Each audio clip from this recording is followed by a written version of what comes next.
πάρα πολύ που έχουμε μαζί μας την Κατερίνα τη Διατζόγλου, την οποία θα πω δύο λόγια μετά. Τώρα βγάζω βίντεο. Καλά κάνεις. Live ή απλό?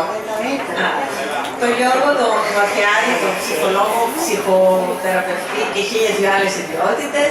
Είναι εδώ όλο το συμβούλιο του μαζί, η αντιπρόεδρος η Λίλη και αγαπημένη όλων σας και όλων μας, η Κατερίνα Τσαμπάνη. Είναι εδώ από την αρχή της ίδρυσης του μαζί, εθελοντές και εθελόντες. Είστε οι πιο πολλές, είστε από τα πρώτα χρόνια του μαζί εθελόντριές μας. Οπότε αν αρχίσω να σας αναφέρω μία-μία, δεν θα τελειώσουμε ποτέ. Και σας ευχαριστούμε πάρα πολύ γι' αυτό. Αυτό που έχω να πω είναι τώρα που ήρθατε, είστε τώρα οι λίγοι κύριοι, θα με συγχωρέσουν, κούκλες όλες, τα καλύτερά σας και φαντάζομαι ότι μετά από αυτά που θα ακούσουμε από την Κατερίνα και τον Γιώργο θα είστε και ακόμα πιο ανεβασμένες και ακόμα πιο χαρούμενες, διότι αυτός είναι και ο σκοπός μας. Ξέρετε, δεν χρειάζεται να λέμε αυτές τις δύσκολες, αυτά τα δύσκολα χρόνια, τις δύσκολες μέρες που περνάμε όλοι μας, τέτοιες αναλαμπές, τέτοιες δόσεις χαράς τις έχουμε ανάγκη για να πάμε λίγο παρακάτω. Είμαι επίσης ακόμη πιο χαρούμενη γιατί κατά Δευτέρα μεριά θα υπογράψουμε σύμβαση με το Ίδρυμα Νιάσμος και το νοσοκομείο Αχέπα και τελειώνει ένα πολύ μεγάλο έργο που έχει ξεκινήσει το μαζί εδώ και πάνω από ένα χρόνο. Η δωρεά ενός αγγιογράφου στεφανιογράφου αξίας 1,5 εκατομμυρίου ευρώ, το οποίο θα εξυπηρετεί όλη την Βόρεια Ελλάδα. Το πρωί θα δουλεύει για επεμβάσεις στον εγκέφαλο και το επόμενο οκτάωρο για επεμβάσεις στην καρδιά. Το ΑΧΕΠ αυτή τη στιγμή έχει ένα μηχάνημα 30 ετών παλιό, σαν να μην έχει μηχάνημα δηλαδή. Αυτό θα είναι και λίγο πιο προχωρημένο, κάνα εξάμηνο πιο προχωρημένο από την ώρα που θα τοποθετηθεί. Χειροκρότημα λοιπόν. Σε όλες σας, διότι ξέρετε κάτι, για να μας εμπιστευτούν και το Νιάρχος και το ΑΧΕΠΑ για να εμπιστευτεί το μαζί, είστε όλες και όλοι εσείς αυτά τα χρόνια που μας δίνετε το κύρος και την εμπιστοσύνη για να κάνουμε αυτά που κάνουμε. Οπότε ένα χειροκρότημα για εσάς. Λοιπόν, τώρα την Κατερίνα την ξέρετε, αλλά έχει ένα τόσο χαριτωμένο βιογραφικό που θα σας το διαβάσω. Την ξέρετε ότι είναι χρόνια στα μέσα μαζικής επικοινωνίας από επαγγελματική διαστροφή, όπως λέει. Έχει δουλέψει στην τηλεόραση 12 συνεχή χρόνια και είναι το μοναδικό πρόσωπο που παραιτήθηκε από την τηλεόραση. Την τελευταία δεκαετία είναι σύγκλωση έκδοσης σε όμιλο εντύπων και φόρτες. Τα πάθη της, όλοι, αν θες να σταματήσει, ναι. Τα πάθη της είναι 3. Τα ταξίδια, τα βιβλία και η φωτογραφία. Ταξιδεύει στους πιο δύσκολους προορισμούς του πλανήτη, από τα Ιμαλάια και το Θιβέτ, μέχρι τη ζούγκλα του Αμαζονίου και του Αφγανιστάν. Γνωρίζει 3 γλώσσες. Έχει γράψει το βιβλίο Alter, από τις εκδόσεις Λιβάνια κυκλοφορεί ο Μαγιαβέλιο του Έρωτα και πιστεύει ότι το πιο κεντρικό στη ζωή είναι να είσαι ο εαυτός σου. Ένα χειροκρότημα για την Κατερίνα.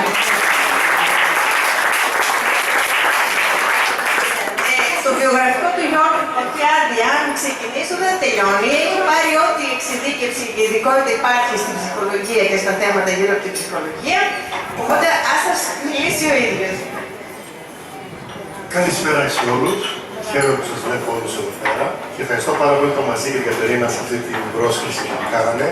Χρειάστηκε ένα τηλέφωνο από την Κατερίνα και να πω ναι, έχουμε εδώ προωθήσεις και να φορτίσω και μ' άρεσε πολύ και δείτε στο βιβλίο. Είμαστε φίλοι από παλιά, χωριζόμαστε, μιλάμε από το Facebook και έχουμε μια καλή επαφή έτσι. Έχουμε κάνει ωραίες συζητήσεις μαζί. Μου άρεσε ο ανοιχτός νους της γενικά και η τρέλα που έχει την καλή ενέργεια της γενικά. Χαίρομαι μας κάθομαι εδώ πέρα γιατί το θέμα της τέχνης της χαράς είναι ένα θέμα που στη δουλειά μου το βλέπω συνέχεια γιατί οι άνθρωποι δυστυχώς έχουν ξεχάσει την έννοια της χαράς. Και ξέρετε, σκεφτόμουν πάρα πολύ αυτές τις μέρες γιατί την έχουμε μιλήσει, 2 φορές μιλήσαμε έτσι. Το θέμα της χαράς, γιατί στη δουλειά μου φαίνεται, βασικά σε έναν ψυχολόγο δεν έχει κανένας χαρούμενος. Αλλά το πιο σημαντικό πράγμα που σκεφτόμουν, γιατί με έβαλε σε πολλές σκέψεις στο βιβλίο, και το διάβασα πολλές φορές, γιατί πάντα ένα βιβλίο μου αρέσει να το διαβάζω 2 και 3 φορές, γιατί πάντα θα πάρω κάτι διαφορετικό, είναι Και σκεφτόμαστε τους πελάτες μας γενικά. Για ποιο λόγο έχουμε τόση δυστυχία στη ζωή μας? Γιατί ειλικρινά είμαι 20 χρόνια στη δουλειά, ανεπίσημα, αλλά 10 χρόνια δουλεύω σαν ψυχοθεραπευτής με ανθρώπους. Έχω πάρα πολλούς ανθρώπους, γυναίκες δυστυχώς. Το λέω δυστυχώς γιατί οι άντρες για κάποιο λόγο φοβούνται να έρθουν σε έναν ψυχολόγο, για διάφορους λόγους. Δεν μας απασχολεί αυτή τη στιγμή το θέμα. Και αυτό που σκεφτόμουν είναι τι χρειαζόμαστε για να έχουμε χαρά. Τι είναι πραγματικά η λέξη χαρά. Η Κατερίνα στο βιβλίο αυτό έχει βρει έναν ωραίο τρόπο να μας δείξει διάφορους τρόπους, λίγο με πιο ανέμελο τρόπο, να μας δώσει ιδέες για τη χαρά. Αλλά θα μας πω ένα πράγμα βασικό. Η χαρά έχει να κάνει με το νου.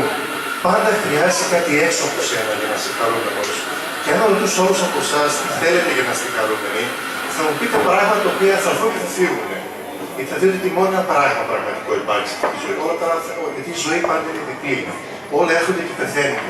Το μόνο πράγμα που μένει αιώνιο, σταθερό, πέρα από τη χαρά, είναι μια μεγάλη λέξη που δεν μην ξεχάσει. Η λέξη ευδαιμονία και η λέξη καθαριότητα. Είναι μια λέξη που είναι κατάσταση διαλογισμού. Οι πραγματικοί διαλογιστές τη φτάνουν εκεί πέρα. Θα πω μετά σε αυτό, όμως πάμε στο πιο ανθρώπινο κομμάτι της έννοιας της χαράς. Βλέπω τις πράξεις τα πρόσωπά σας. Είναι εύκολο να καταλάβω αν κάποιος είναι χαρούμενος, είναι δυστυχώς ή ευτυχώς. Είστε χαρούμενοι. Και μην πείτε κάτι, είμαστε χαρούμενοι, λίγο δύσκολο σήμερα να πούμε κάποιος, αλλά είστε πραγματικά χαρούμενοι. Μ' άρεσε αυτό η απάντηση. Θέλετε να είστε παραπάνω χαρούμενοι. Τι μας εμποδίζει από το να είμαστε πραγματικά χαρούμενοι? Πόσο άραγε εξαρτώμαστε από τον απέναντι, από την κοινωνία, από το γονέα, από την πολιτική, από ανάγκες που μας έχουν βάλει να έχουμε, από πεποιθήσεις γονεϊκές, μεγαλώματα, για να είμαστε χαρούμενοι. Γιατί είναι μια τέχνη, όπως λέει η Κατερίνα, τα πάντα στη ζωή τέχνη, και ο μεγαλύτερος τεχνίτης που ξέρει να ασχολείται με τη ζωή, ξέρει να δει στη τέχνη. Αλλά η τέχνη είναι για λίγους, διότι θέλει μεγάλη εκπαίδευση και δεν διδάσκεται στα πανεπιστήμια στο τέλος. Και τόσα χρόνια που σπουδάζω, αυτό που κατάλαβα στη ζωή μου είναι ότι η χαρά είναι πολύ πιο απλή από όσο νομίζουμε. Αλλά και πάρα πολύ δύσκολη. Θα σου πω ένα παράδειγμα σήμερα, μπορεί να είναι λίγο θλιβερό, αλλά μου αρέσει να λέω πράγματα που είναι βαθιά βαθιά. Έχω πολύ καιρό που βλέπω παιδιά που έχουν αποσίες. Εγώ δεν τελευταίο καιρό πάρα πολύ παιδιά αποσίες με διάφορα πράγματα. Και σκεφτόμουν μέσα μου και τα ρωτάω συχνά αποσίες διαφόρων ειδών, όχι βαριές, πιο απλές. Ρωτούσα, ποια ήταν η ανάγκη σου που σου έκανε να πας να πάρεις κάτι το οποίο θα σου δώσει χάρα, έτσι δεν έχει το λόγο πηγαίνει. Και μου λέει, γιατί στη ζωή μου, ξέρετε, δεν ζούσα. Είχα μάθει να είμαι μηχανικός, στο σχολείο έχω περάσει μεγάλο πουλί, υπάρχει πολύ. Στην οικογένειά μου ξεπερνούσαν διάφορα πράγματα και χρειαζόμουν κάτι να πάρω έξω από τον εαυτό μου, κάτι χημικό που δουλεύει σε εξοικειωμένους νευροδιδραστές στον εγκέφαλο και θα μου δώσει μια χαρά η οποία είναι μικρή και λίγη. Υπάρχουν πάρα πολλά παιδιά που είναι στην κατάσταση, βλέπω άπειρα που είναι δυστυχώς. Και αναρωτιόμουν τόσο καιρό και διάβαζα το βιβλίο για τη χαρά. Ξέρετε, σκεφτόμουν αυτά τα παιδιά, η ανάγκη που γιατί δεν χαίρονται. Έχετε όλοι σπουδάσει, διαβάσει, έχετε περάσει δυσκολίες, λογιστήριο, οτιδήποτε. Έχετε όλοι ζωριστεί από τα πανεπιστήμια. Ένα τραγικό σύστημα παιδείας στην Ελλάδα που ποτέ δεν θα αλλάξει, γιατί δεν αλλάζουμε εδώ δυστυχώς. Γιατί να πάμε κάτι έξω από μας να το βρούμε και το βρούμε μέσα μας την πραγματική χαρά. Αλλά για να βρούμε τη χαρά, χρειάζεται να συγγύσουμε το νου. Εγώ επειδή είμαι λίγο αναρχική. Μ' αρέσει η αναρχία. Δεν έχω κάποιο μου αρέσει. Όχι, θα διακόπτω γιατί μου έδωσε σημείο πάσα, τώρα θα το ξεχάσω. Σημειώνω. Μου έχει δώσει και ένας κύριος μια κάρτα, εγώ σημειώνω τώρα, διάφορα. Θα το ξαναπάρει στο μικρόφωνο. Λοιπόν, αν δείτε, τώρα τελείω συμπτωματικά. Σε όσους έχω γράψει αφιέρωση, θα έκανα μια παράκληση να χαμηλώσουν τα κινητά. Γιατί επειδή δεν γράφουμε, δεν διαβάζουμε, δηλαδή ούτε εγώ ούτε ο Γιώργος έχουμε, σε αυτό είμαστε στην ίδια συχνότητα. Εγώ δεν προετοιμάζω ποτέ ομιλίες μου. Μπορεί να κρατήσουν 5 ώρες, μπορεί να μιλάω μέχρι το πρωί αν θέλει. Αλλά δεν γράφω ποτέ. Είμαι πάνω στα φόρματα. Οπότε ο παραμικρός ήχος μου κάνει τη ροή της σκέψης. Λοιπόν, αν δείτε σε όσες φίλες έγραψα, έχω γράψει το ίδιο, γιατί έτσι μου ήρθε σήμερα μια φρασιά. Επειδή είπε για ουσίες, τι σας έχω γράψει πάνω, σε όσες έχω γράψει, Ποιο είναι το φυσικό ναρκωτικό? Η χαρά. Η χαρά είναι το φυσικό ναρκωτικό. Όλοι αυτοί που πηγαίνουν στις ουσίες, γιατί έχω κάνει πολλές ομιλίες σε κέντρα απεξάρτησης, ψάχνουν αυτό. Ψάχνουν τη χαρά, ουσιαστικά. Γιατί δεν έχουν χαρά, γιατί οι άνθρωποι έχουν... όχι, θα σε διακόψω πάρα πολύ. Συνέχισε και μετά. Όχι, τι θα πάω, σε αυτό που είπε τη χαρά, δυστυχώς η εποχή μας, εκεί που έχει φτάσει, έχει μόνο ανάγκες, πρέπει να κάνεις αυτό, πρέπει να κάνεις εκείνο, να ικανοποιήσεις το γονέα, την κοινωνία, τον ένα τον άλλο. Αλλά πού είναι η αυθόρμητη χαρά ένα παιδί να διαλέξει ένα παιδί, να πει ότι εγώ δεν θέλω να σπουδάσω, δεν θέλω να κάνω κάτι άλλο. Αλλά από μέσα μου να λυθεί η ανάγκη να μπορέσω να είμαι αυθόρμητος, ειλικρινής και να μπορώ να είμαι αυτό που θέλω. Δυστυχώς σε εμάς οι άνθρωποι, συνήθως τους ψυχολόγους, για να τους βγάλουμε τα μοτίβα συμπεριφορών και να τους βοηθήσουμε με εαυτός τους. Μένα μου αρέσουν οι άνθρωποι αυθόρμητοι που ζουν τη ζωή τους, σπάνια αυτή την εποχή ότι ζεις τη ζωή σου και μπορούν να είναι πραγματικά μέσα στη χαρά. Πραγματικά η λέξη χαρά είναι ένα ναρκωτικό με την καλή έννοια της λέξης, γιατί ακόμη και με τους νευροδικαστές αλλάζεις, σερωτονίνη, ενδορφίνη, όλα τα πράγματα, χρειαζόμαστε τη χαρά, διότι μας δίνει ζωή και ζωντάνια. Αν παρατηρήσετε τους πολιτισμούς της Ανατολής, που διασχολούν πολλά χρόνια με οτιδήποτε, για ποιο λόγο γελάνε, δεν είναι χαζοί. Ξέρουν ότι όταν γελάς, ο μεσημβρινός της καρδιάς του εντέρου, βιοχημικά στο σώμα μας, αλλάζει ενέργεια. Όταν χαμογελάς έναν άνθρωπο, του μεταδίδεις τη διάθεσή σου και τη χαρά σου, όχι όμως το ψεύτικο, δίθεν, χαμόγελο, όλα καλά. Είμαι πολύ δυστυχώς στο πράγμα. Το να είμαι χαρούμενος και να δείξω ότι χαίρομαι που σε βλέπω, συντονίζομαι μαζί σου, σου μοιράζω τη χαρά μου της στιγμής και εκπέμπω, συντονίζομαι μαζί σου, σε κοιτάζω στα μάτια, δημιουργώ με κοντινότητα, σε ακουμπάω, δημιουργώ με δεύτερη κοντινότητα, σε προσέχω με το σώμα μου, δεν κοιτάζω έτσι στα δεξιά. Έχω παρατηρήσει όλοι πώς με χαιρετήσατε, να ξέρετε. Έχω καταλάβει όλες αυτές πώς σκέφτεστε. Γιατί μπορώ να καταλάβω ποιος με χαιρετάει, αν πραγματικά με χαιρετάει ή δεν θέλει να με χαιρετήσει. Γιατί είναι απλό. Είμαι ριζοσπαστικός χαρακτήρα, ξέρετε, δεν είναι ουσιαστικός, είναι λίγο δύσκολο να χαρακτηριστείς. Αλλά γι' αυτό που σ' άρεσε, γι' αυτό που μάλιστα είναι ριζοσπαστικός χαρακτήρα. Και στο βιβλίο μου αρέσει τα χώνει κάπου. Μου αρέσουν αυτά κάπου, είναι ωραία. Κρατήστε αυτό, ένα ωραίο χαμόγελο αλλάζει τη ζωή ενός ανθρώπου. Αληθινό, έντιμο και ειλικρινές. Όχι δίθεν, όλα καλά. Γιατί νομίζω δεν θα μας βοηθήσει. Νομίζω ότι θα φάει πολύ ψέμα στη ζωή μας. Να είμαστε καλοί, να είμαστε σωστοί, να είμαστε αποδεκτοί. Οκ, ας είμαστε πιο έντιμοι και ειλικρινείς. Μια δύσκολη λέξη θα πει αυτή η εντιμότητα και η ειλικρινία. Και πάει πολύ.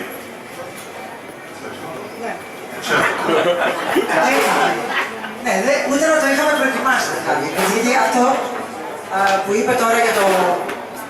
Δεν θέλω να πω σκητάς τον άλλον για να είσαι ειλικρινής, αυτό μεταδίδεται. Πριν 2 χρόνια στη Νέα Υόρκη, έχω γνωρίσει έναν ψυχοθεραπευτή, ο οποίος διαβάζει, δεν μπορεί να διαβάσει το βιβλίο, βλέπει το βιβλίο, μου λέει τι ωραία κτλ. Και του λέω τι είναι το, τι πραγματεύεται, ας πούμε. Και μου λέει, πρέπει να σε πάω στο ψυχοθεραπευτικό κέντρο του Γκέι. Του λέω δηλαδή τι εννοείς. Μου λέει, όπως ξέρετε όλη η ψυχολογία και όλο αυτό το πράγμα έχει γιγαντωθεί στην Αμερική. Και στην αρχή το κοροϊδεύανε και όμως μετά καταλάβαμε ότι είναι κάτι με πολύ μεγάλη πολυτέλεια στον άνθρωπο. Και δεν είναι απλώς ένα ας πούμε κεντρικό, όπως φαινόταν στην αρχή. Τι κάνουν λοιπόν στη Νέα Υόρκη. Καλά, στη Νέα Υόρκη. Στη Νέα Υόρκη το είδα εγώ, το κάνουν σε όλη την Αμερική. Μαζεύονται έτσι καλή ώρα. Το βλέπω όλους τώρα. Λοιπόν, μαζεύονται όλη καλή ώρα, είναι 100-200 άτομα. Και αυτό είναι θεραπεία, στο λέω γιατί το παρακολούθησα, γιατί το παρακολούθησα. Αρχίζει κάποιος και γελάει. Ας το κάνω. Αρχίζει κάποιος και γελάει. Λοιπόν, θα το κάνω. Θα το κάνω. Λοιπόν, αν γελάσει κάποιος και αρχίζουμε όλοι και γελάμε, γελάμε χωρίς λόγο.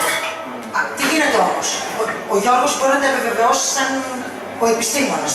Εγώ το ξέρω επειδή το έζησα.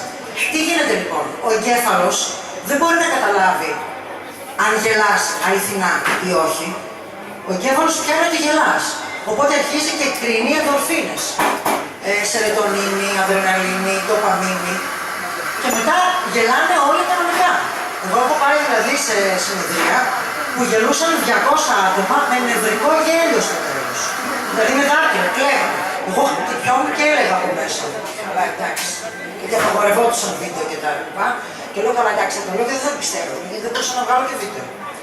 Τι θέλω να πω, ότι η χαρά είναι μεταδοτική. Δεν είναι κάτι το οποίο, αλλά πρέπει να είναι από μέσα. Και καμιά φορά, ας πούμε λέμε, πρέπει με το ζόρι να το κάνεις. Στην αρχή με το ζόρι. Δεν είναι εύκολο. Δηλαδή, όταν σου συμβαίνει κάτι, λοιπόν, κανονικά εγώ σήμερα θα ήθελα να έχω ακυρώσει τα φίλους. Γιατί πριν από 3-4 ώρα μου συνέβη ένας μικρός θάνατος. Κάτι πάρα πολύ σοβαρό. Λοιπόν, και ήμουν στο τσάκ να μην το κάνω, γιατί δεν μπορούσα ούτε να μιλήσω, όχι να ταξιδέψω να έρθω εδώ. Η Αλεξάνδρα με είδε στο βράδυ, της λέω είμαι κομμάτι, εγώ απορώ γιατί έχω έρθει. Λοιπόν, τι θέλω να πω με αυτό. Ήταν πολύ, πολύ δύσκολο για μένα για να το γυρίσω. Πάρα πολύ δύσκολο για μένα, αλλά επειδή το έχω κάνει, γι' αυτό έδωξα και το βιβλίο. Και αν το έχει κάνει ένας, μπορεί να το κάνουν όλοι. Όταν σας τυχαίνει κάτι δυσάρεστο, και πιστέψτε με, το δυσάρεστο του καθενός για τον καθένα είναι σημαντικό. Δεν μπορούμε να συγκρίνουμε τα δυσάρεστά μας. Δηλαδή, σας λέω τώρα εμένα, τι μου, εσείς μπορεί να έχετε κάτι μεγαλύτερο, σοβαρότερο. Του καθενός είναι ιερό αυτό που του συμβαίνει. Δεν είναι συγκρίσιμο, γιατί κάνουμε και αυτό το λάθος. Λέει η μία, ας πούμε, στην άλλη, τι μου συνέβη και λέει, καλά, αυτό δεν είναι τίποτα, θα ακούσει σε μένα. Όχι, αυτό είναι λάθος. Για τον κάθε άνθρωπο αυτό που συμβαίνει είναι ιερό και μοναδικό. Δεν είναι συγκρίσιμο. Τι θέλω να πω, στο οτιδήποτε σας συμβαίνει, εκείνη την ώρα ξέρω ότι θα ακουστεί πολύ περίεργο. Να πρέπει να σου συμβεί κάτι πολύ άσχημο και να σου πω εγώ ότι γύριστο. Είναι πάρα πολύ δύσκολο. Το ξέρω, αλλά επειδή το έχω κάνει και το έχουν κάνει και άλλοι άνθρωποι, πάει να πει ότι γίνεται. Άρα και μπορούμε όλοι να το κάνουμε. Ότι δεν υπάρχει δικαιολογία. Εγώ δεν μπορώ να το κάνω. Όλοι μπορούμε να το κάνουμε. Αν το έχει κάνει έστω και ένας και τα έχει καταφέρει, μπορούμε να το κάνουμε όλοι. Δεν ξέρω πώς πάει.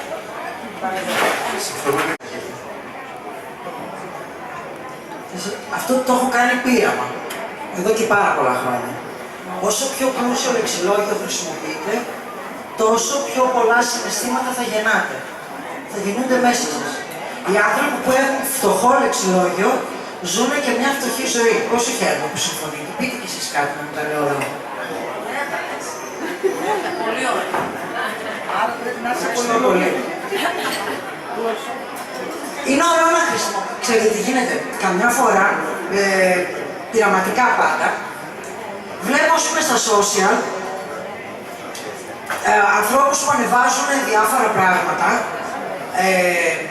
τα αποφθέγματα αυτά, ας πούμε, τα κβότ, ξέρω πώς τα λένε, που τα ανεβάζουν.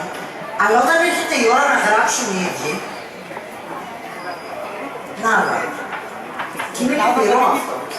Δηλαδή, είναι ωραίο να παίρνεις, να σου... Καταρχάς δεν το κρίνω. Είναι ωραίο να παίρνεις κάτι, και εγώ το κάνω, κάποιου γνωστού συγγραφέα, κάποιου ποιητή κτλ. Και να το ανεβάζεις. Αλλά πρέπει να το ψάχνεις να έχεις λεξιλόγιο κι εσύ. Δηλαδή, στο μεταξύ μας να έχουμε ένα ωραίο λεξιλόγιο. Δηλαδή, αυτό κάνει πολύ καλύτερη τη ζωή μας. Γιατί οι λέξεις δημιουργούν πραγματικότητες. Να το ξέρετε. Οι λέξεις δημιουργούν πραγματικότητες. Και να το πάμε και λίγο πιο πίσω, οι σκέψεις γεννούν τις λέξεις και οι λέξεις τις πραγματικότητες. Έτσι πάει. Πρώτα το σκέφτεσαι, μετά το λες, άρα και λοιπόν όσο πιο πλούσια το λες, τόσο πιο πλούσιο θα γίνει κιόλας. Γιατί γίνονται πραγματικότητες. Λοιπόν, θέλω να ξαναγυρίσω αυτό που είπε η Ντόλη, σε επιρροή στην Ελλάδα από ειδικούς. Διαβάζω όλα τα σχόλια που έρχονται από αναγνώστες που διαβάζουν όποιο βιβλίο από τα δικά μου έχουν αρχίσει να διαβάζουν. Λοιπόν, αυτό το βιβλίο δεν θα το διαβάσετε μόνο κοπανιά. Δεν είναι ένα βιβλίο που διαβάζετε. Δηλαδή, οι περισσότεροι διαβάζουν 10 σελίδες, μετά από 2 μήνες διαβάζουν άλλη μια σελίδα, γιατί είναι λεξικό, δεν είναι ιστορήμα. Είναι λεξικό. Είναι λέξεις από το α μέχρι το ω, είναι λέξεις που έχουν δύσκολη έννοια, βαριά, θλιβερή, στενάχωρη και δίπλα, αντί για εξήγηση του λεξικού, είναι το κλειδί πώς γυρνάς αυτή την κακή ενέργεια, την κακή ερμηνεία μιας λέξης. Και είναι σαν παιχνίδι. Ας πούμε, ξέρω ανθρώπους που μου γράφουν ότι ανάλογα τι έχουν την ημέρα, ανοίγουνε, βλέπουνε τη λέξη, τι λέει το κλειδί που ξεκλειδώνει την κακή έννοια και το κάνουν. Και έχει αποτέλεσμα. Γιατί υπάρχουν πάρα πολλές λέξεις οι οποίες είναι, ας το πούμε, κακές, μέσα σε εισαγωγικά. Έτσι. Απώλεια. Η απώλεια είναι μια κακή λέξη. Δεν μπορεί να την πούμε καλή. Έτσι. Μελαγχολία. Λέω τώρα διάφορα. Αγωνία. Άγχος. Αυτά δεν είναι καλές λέξεις, αλλά υπάρχουν μέσα στην πραγματικότητα. Οπότε όντως θα σας βοηθήσει πάρα πολύ. Το πιστεύω αυτό το πράγμα, γιατί το βιβλίο δεν είναι καινούριο. Το βιβλίο είναι 3 χρόνια στην αγορά. Οπότε είναι ήδη bestseller από τον πρώτο χρόνο και εξακολουθεί και είναι στην πρώτη δεκάδα των πωλήσεων, παρόλο που έχουν περάσει 3 χρόνια. Για αυτόν τον λόγο ακριβώς. Γιατί δεν είναι επίκαιρο, δεν είναι μυθιστόρημα. Δεν είναι τύπου, ας πούμε, τώρα είναι της μόδας, ξέρω εγώ, τα μυθιστορήματα, τα dark, ξέρω. Είναι αυτοβοήθεια στο βιβλίο. Δεν έχει να κάνει δηλαδή. Είναι χρήσιμο για όλους. Και δεν είναι ένα βιβλίο που θα μπει στο ράφι. Αυτό είναι σίγουρο. Δεν μπαίνει ποτέ στην βιβλιοθήκη. Είναι πάντα σε, πώς λένε, σε κομμωδίνο. Εγώ το έχω στο αυτοκίνητο. Το έχω στο αυτοκίνητο και δεν τα παίρνω τις ανάποδες, που συνήθως οδηγάω, γιατί οδηγάω πάρα πολλές ώρες την ημέρα. Ψάχνω το βιβλίο πίσω. Λέω δεν μπορεί, κάτι θα έχω γράψει γι' αυτό. Το ανοίγω, ας πούμε, σε κάνω φανάρι και βλέπω. Γιατί εγώ δεν το θυμάμαι, μην φαντάζεστε. Εγώ δεν θυμάμαι ποτέ τι γράφω. Δεν είναι σαν να το έχει γράψει άλλος. Πολλές φορές παρεξηγούμε. Μου λέει αυτό που έχετε γράψει στο Μακιαβέλι κάτι δεν θυμάμαι. Λέω για να το λες, το έχω γράψει. Ξέρω εγώ, λένε από μέσα ότι δεν το έγραψε αυτό, αυτή αποκλείεται. Αλλιώς θα το θυμόταν. Λοιπόν, θέλετε να πούμε κάτι άλλο, έλα. Μια που λέει τώρα η Κατερίνα, αυτό έτσι άνοιξε σαν παιχνίδι να το κάνω, σαν το ήξερα δηλαδή, και βρήκα τη λέξη άστο. Στη λέξη άστο γράφει η Κατερίνα κάτω, άστο και προχώρα. Τι μεγάλη τέχνη να μπορέσουν, γιατί για να πάμε στη χαρά πρέπει να αφήσουμε πολλά για να προχωρήσουμε. Πολλά πράγματα μας κρατάνε πάρα πολλές φορές κάτω και βαριά και δεν μπορούμε να προχωρήσουμε. Η τέχνη του να πετάς πράγματα και να προχωράς και να μπορέσεις να το αφήσεις, σε αυτό το γιατί δεν είναι πάρα πολύ δύσκολο, θα είναι πάρα πολύ εύκολο. Αν μπορέσουμε και το δούμε το βιβλίο αυτό σαν μια τέχνη παιχνιδιού, το παιχνίδι έχει πολλά πράγματα μέσα. Δεν είναι πάντα εύκολο να δείτε. Έχει και μια σοφία που μας βοηθάει. Το άστο και προχώρα που διάλεξα αυτή τη στιγμή. Αν κάτσω και το σκεφτώ βαθύτερα, θα το σκεφτώ μετά σίγουρα και ποτέ δεν αφήνω. Θα δω τι είναι αυτό που στη ζωή μου, σε αυτή τη φάση που το άνοιξε, τίποτα τυχαίο, δεν αφήνω και δεν προχωράει πιθανό.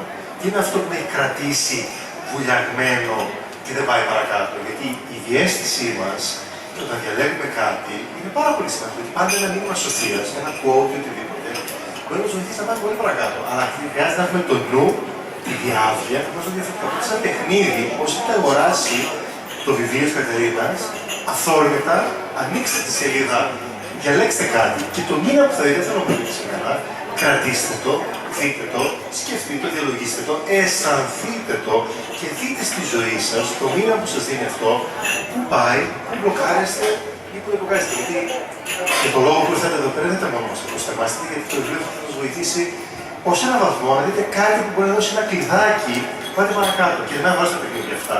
Θα κάνω και τους πελάτες μου αυτά με διάφορα παιχνίδια, το χρησιμοποιήσω σύντομα και αυτά στο παιχνίδι, γιατί το να παίζεις αυθόρμητα μέσα στον αυθόρμητο τρόπο παιχνιδιού έχεις πολλές αλήθειες. Πόσες φορές κάναμε κάτι λάθος στη ζωή μας, εισαγωγικά, και είδαμε ότι αυτό πολλές φορές μπορεί να είναι ένα μεγάλο μήνυμα, είναι ένα πολύ σημαντικό πράγμα.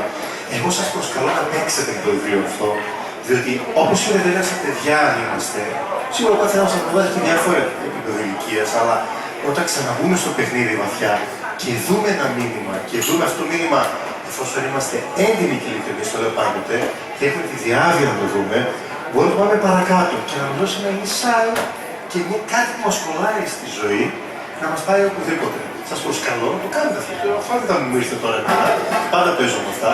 Αφού το έχετε αγοράσει, όσο το έχετε αγοράσει, ανοίξτε το βιβλίο. Τώρα μετά όποτε θέλετε, δεν θα σας βοηθήσει, δεν έχει σημασία, αλλά παίξτε, ας μάθουμε να παίζουμε, διότι ο αυθορμητισμός είναι στο εδώ και τώρα.